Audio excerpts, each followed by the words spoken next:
So I saw this video by Professor Rich where he talked about the modern GOP and how it became what it is today. And the core argument of his video was that political parties aren't organized around ideology. They're just basically coalitions which are formed to win elections.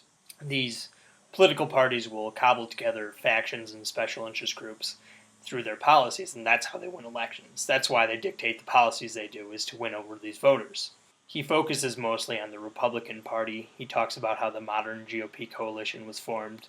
He argues that the GOP is a grouping of white racists, corporations, the defense industry, and values voters. I would throw in Second Amendment purists with that. If you want to know more about this specific subject, you can read a book called The Emerging Republican Majority by a guy named Kevin Phillips. He was actually on the ground helping form the modern GOP coalition. The same could be said of the Democratic Party, of course. In fact, I would argue that they have a looser and more diverse coalition. It's one of the reasons, or one of the many reasons, that they have a harder time winning elections and staying on message.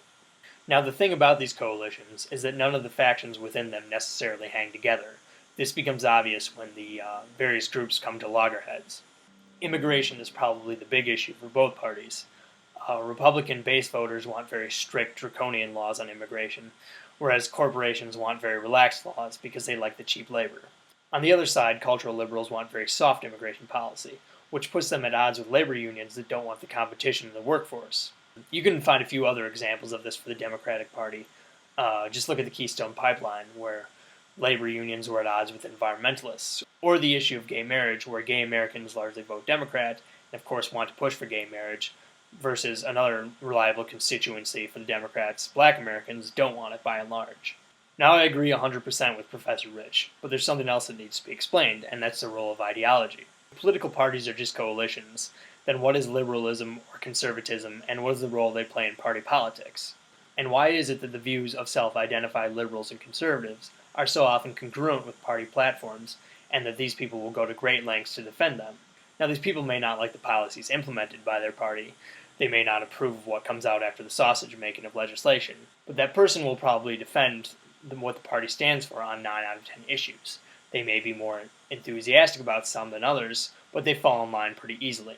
I think of my stepdad, who is a hardcore conservative, and his big issue is guns. He does not support any form of gun control, but he also adheres to traditional values and believes that religion has a role in the public square, even though he's not really a religious guy himself. Now, I think I can provide some insight in why people are so often like that. There's a book called Partisan Hearts and Minds where the authors argue definitively that most people do not select their political party because it reflects their views. Instead, they identify with a political position that they may have gotten from their parents or peer groups or elsewhere. Once they've selected their political position, they choose the party that adheres to that, and then follow the rest of the dictates of it.